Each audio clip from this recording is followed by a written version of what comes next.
നമസ്കാരം, പ്രവാസി മലയാളിയിലേക്ക് സ്വാഗതം. പ്രവാസികളുടെ മൃതദേഹങ്ങൾ നാട്ടിലയക്കുന്നതിന് വിലക്കില്ലെന്ന് കേന്ദ്ര സർക്കാർ ആവർത്തിച്ച് വിശദീകരിക്കുമ്പോഴും വ്യാഴാഴ്ച അബുദാബിയിൽ നിന്നും അയച്ച 2 മൃതദേഹങ്ങൾ ഡൽഹിയിൽ ഇറക്കാനാകാതെ തിരിച്ചു കൊണ്ടുവന്നു. വ്യാഴാഴ്ച രാത്രി എല്ലാ നടപടിക്രമങ്ങളും പൂർത്തിയാക്കി അയച്ച പഞ്ചാബ് സ്വദേശികളായ 2 പേരുടെ മൃതദേഹങ്ങളാണ് ഡൽഹി വിമാനത്താവളത്തിൽ ഇറക്കാൻ അനുമതി ലഭിക്കാത്തതിനാൽ തിരിച്ചിറക്കിയത്. നേരത്തെ ദുബായിൽ നിന്നും ചെന്നൈയിലേക്ക് അയച്ച ഒരു മൃതദേഹം വിമാനത്താവളത്തിലെ കാർഗോ സെക്ഷനിൽ കിടക്കുകയാണ്. ദുബായിൽ നിന്നും കൊച്ചിയിലേക്ക് അയക്കാനായി എല്ലാ ഒരുക്കങ്ങളും പൂർത്തിയാക്കിയ ശേഷം പെട്ടെന്നുള്ള നിർദ്ദേശത്താൽ അയക്കാനാവാതെ അവിടെ കിടക്കുകയാണ് ആ മൃതദേഹം.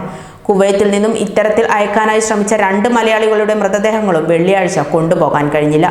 ഡൽഹിയിൽ ഇറക്കാൻ അനുമതി കിട്ടാത്തതിനാൽ അതേ ചരക്കു വിമാനത്തിൽ അബുദാബിയിൽ തിരിച്ചെത്തിയ പഞ്ചാബികളുടെ മൃതദേഹം ഇപ്പോൾ മഫ്രഖ് ആശുപത്രിയിലെ മോർച്ചറിയിലാണ് സൂക്ഷിച്ചിരിക്കുന്നത്. 2 ദിവസമായി നാട്ടിലേക്കുള്ള അനുമതി കാത്ത് ഒട്ടേറെ മൃതദേഹങ്ങളാണ് മോർച്ചറികളിലുള്ളത്. കോവിഡ് കാരണമല്ലാതെ ഹൃദയാഘാതത്തെ തുടർന്ന് ഒട്ടേറെ പ്രവാസികളുടെ മരണങ്ങളും പ്രവാസ ലോകത്തുണ്ടാകുന്നുണ്ട്.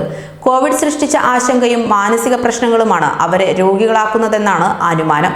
കോവിഡ് കാരണമുള്ള മരണങ്ങൾ ആരോഗ്യ വകുപ്പിന്റെ പ്രോട്ടോകോൾ അനുസരിച്ച് അതത് രാജ്യങ്ങളിലാണ് മറവു ചെയ്യുന്നത്. അതിനിടെ വെള്ളിയാഴ്ച UAEയിൽ ഒരു മലയാളി ഉൾപ്പെടെ 8 പേർ കൂടി കോവിഡ് ബാധിച്ചു മരിച്ചു.